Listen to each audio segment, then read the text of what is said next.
Hey, what's going on, everybody? It is Happy Timmy here, and welcome on back to another video. And in today's video, we are going to be doing Ant-Man and the Wasp review. I just saw it yesterday.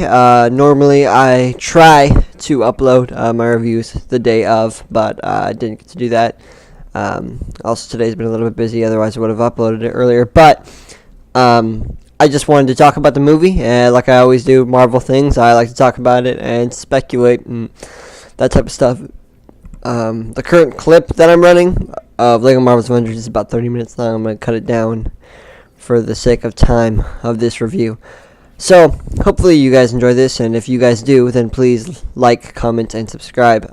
Click the notification bell if you like my content, so you can always be updated on whenever it drops. So anyways, guys, let's get right into it. Okay, so Ant-Man and the Wasp, and as always, I'll start out with a spoiler-free part and then a spoiler part of the review. So Ant-Man and the Wasp was a really great movie, from my personal opinion. It's kind of hard to talk about really any movie, a lot of specifically MCU movies, without talking about like details. There were a lot of things that we saw in the trailer, and there were a lot of things. So basically, if you're going into this movie, if you've watched a lot of the trailers, then you'll know that that's basically all the action sequences. So there wasn't really anything like super surprising as far as like oh, I didn't know this could be shrunk down, or this could be made larger. And I was just watching a video where someone said that, so I was just trying to relay that information. But yeah, so basically, it was a really good movie. A lot of people said that it wasn't as good as the first. I think that the first and the second one are both like pretty equal, at least in my book. I don't really think that there was anything really inherently bad about either of them. They did a really good job setting up the villain. Not as good as Killmonger or Thanos. Thanos was personally, obviously, my favorite villain in the entire MCU. Yeah, they didn't really have a clear-cut villain in this. I mean, there was people with shades of gray, I guess you'd say, but there wasn't really a clear-cut villain. And it's the same thing with well, actually, here, let me explain this. So there was about three protagonists in the movie, or not protagonists, but antagonists, I guess. There was a guy played by something Goggins. Forgot his, I think Walter. I could be totally wrong about that though, so don't quote me on it. There was a criminal played by that actor in this movie, and he felt that, I will admit, kind of felt jammed into the movie. I mean, for what they were trying to do, though, the movie was supposed to be a palate cleanser after that mess that was Infinity War, and there will be spoilers for Infinity War at the very end of this tail end of this video, so just watch out for that. I'll put a timestamp in the description. But I didn't really feel like there was a clear-cut villain, and honestly, just the movie felt like there was about three people. There was the criminal, there was Ghost, and there's one other person. Sorry, I'm just trying to figure this out. That was in this movie. And like I said, it's kind of hard to give a review on something if you haven't seen it. But the quickest way to explain the movie was the fact that it was pretty decent, just about as decent as Ant-Man was. Ant-Man was a really good movie too. So they both, on my book, at least, like, equal out. Some people said there was pacing problems with the movie. I didn't really agree so much as like pacing. I didn't feel like it was a huge issue. I felt like there was action when there needed to be, and there were stories, references whenever there needed to be. There's one scene in the movie in particular, and if you've watched it, then you'll know what I'm talking about. When there was meant to be like this really series sequence, and their comedic timing wasn't all that great. So I mean, honestly, I think that they should have done better with the comedic timing as far as this movie goes, because sometimes Marvel movies, and some movies have done it good, like Thor Ragnarok. They knew when to tell a joke, and a couple of others. So did the Russo brothers. So Taika Waititi and the Russo brothers, another video was talking about this. They have good comedic timing, but I felt honestly though kind of like just the joke. There was like this joke specifically in one scene that was supposed to really give the emotional drive for a character in the story, and they placed like this random joke there, and it just felt like it was super off and everything else. So yeah, I don't really want to explain that, because I guess I'll talk about it at the end of the video.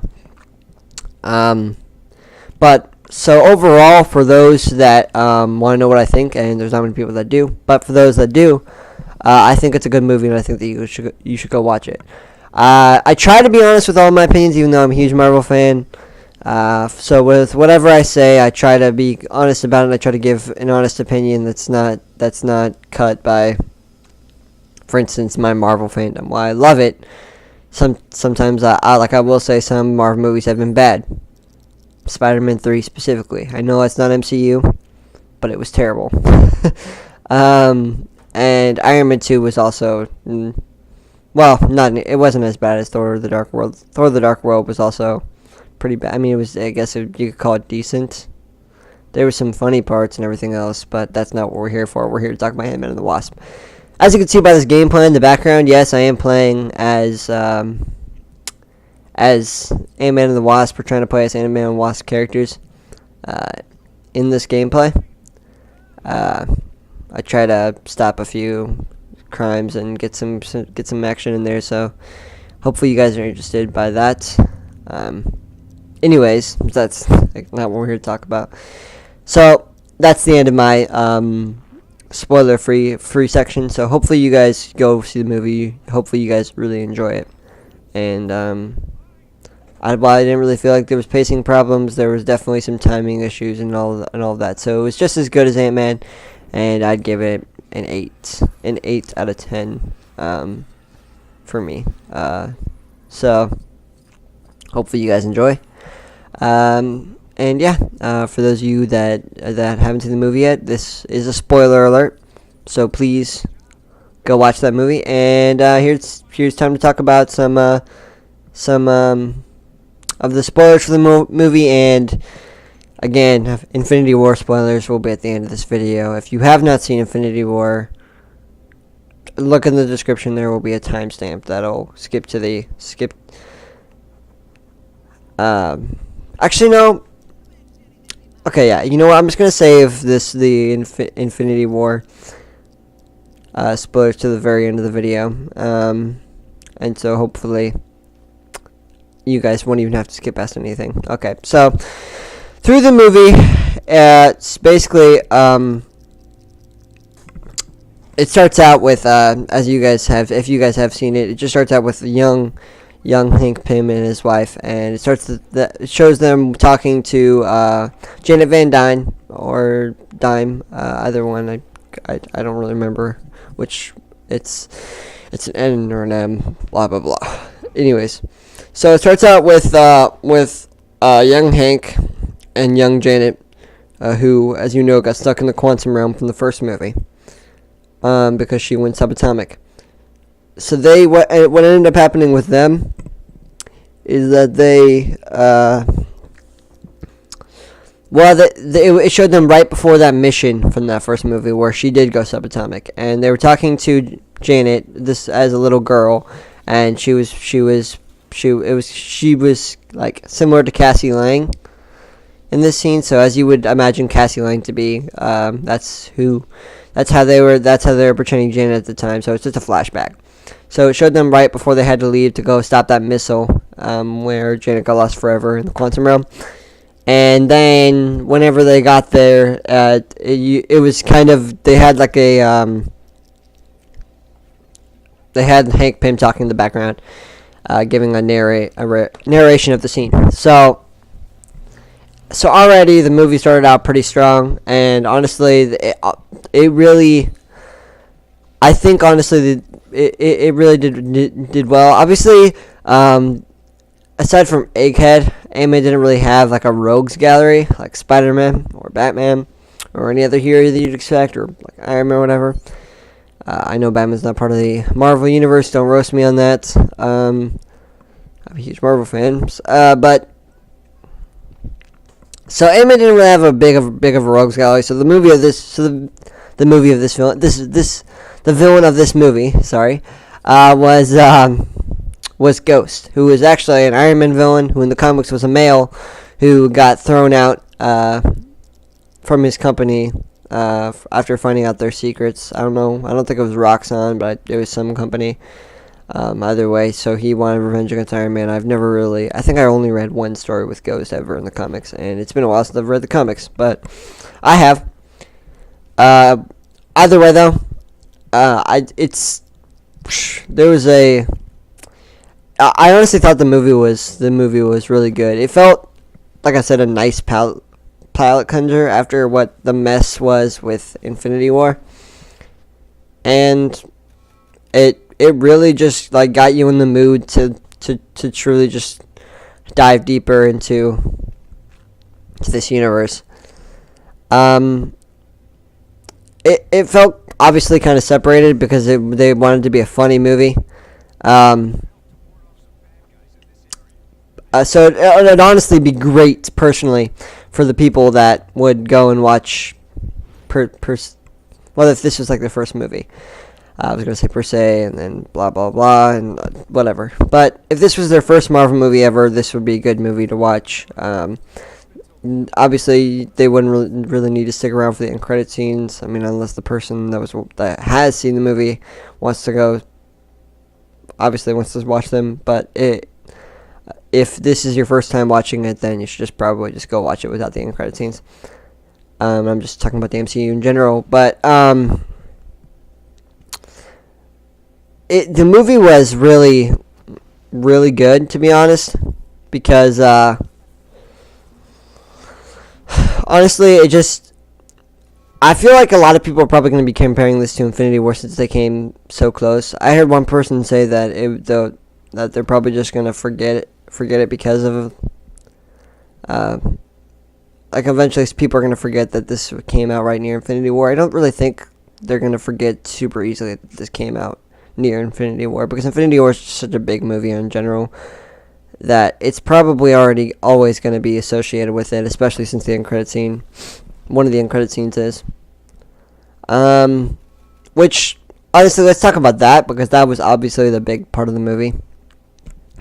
So what ends up happening is, if you remember that like device that was shown in the trailers, like the orange ringed device that kind of kept on getting bigger, or it started from the outside and then went in and grew smaller, I guess technically. It's like called the quantum realm portal, but either way, what ended up happening is they like miniaturized it to like fit inside Luis's van. You know, the Mexican guy who's always like, so yeah, my cousin Ernesto knew this guy who said this girl was like super freaky fine, man, like that guy. Yeah, so they fit it in the back of his truck, like the one that went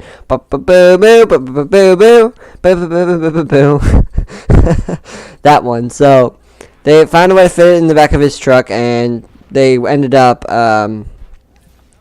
just so they could suck up some quantum energy. They threw him into the quantum realm, and as he's in it, it was really crazy, because what ended up happening is he's talking to them over radio so he can keep contact with them. So somehow through the quantum realm they can talk to him over radio or whatever, and then he tries talking to him and he goes, "Guys, are you there?" And so what ends up happening is you see all you see left is the equipment that they had on this rooftop that they were on. Actually, yeah, I think they were on a rooftop. I don't know how they got a car up there. Maybe they were just by a cliff or something. But what ended up happening is this rooftop they were on, you just saw ashes left. And so you would assume it's right after the finger snap moment. Which was crazy. Also, again, spoilers for Infinity War. And it was kind of insane because like you're just like, oh my gosh, now it's so close to Infinity War. And man, all I can say is that this movie was it went through all of the movie. It was really good. It was a nice, funny movie, and then it connected to Infinity War, and it made you more excited, as Marvel movies always tend to do. And I think this movie hit what it was supposed to do just fine. I mean, like I said, it's about equal with Ant-Man in my book. They're both like on the same level. I wouldn't put one over the other. So I feel like the movie did what it was supposed to do, and it did its job justice. So honestly, I'm glad that I'm glad that they did it this way. The movie was honestly pretty good, and I would definitely suggest you guys go watch it. So honestly though, this is like towards the end of my review. So now that I think about it, I'm definitely gonna have to put a timestamp in here, but I guess the last bit of details I could tell you about is obviously there's that end credit scene, which is just the ant playing the drums, which they showed in the trailers, which was kind of funny, and then they said Ant-Man will return ? So will he return or will he not? Anyways, guys, I hope you guys enjoyed watching. I enjoyed making this video and I enjoyed talking about it. I'm sorry for the stuttering. I try my best to explain it the best way that I can. But if my PlayStation could split enough clips, then I wouldn't have all the stuttering and everything else. But you know what, I do. But because I can only split it a certain number of times. Split a clip a certain number of times. What ends up happening is a lot of times, like, it ends up just glitching out and stuff, and it's ridiculous. But I hope you guys enjoyed this, and like I said, enjoyed making it. So this is Havoc Entertainment, signing off.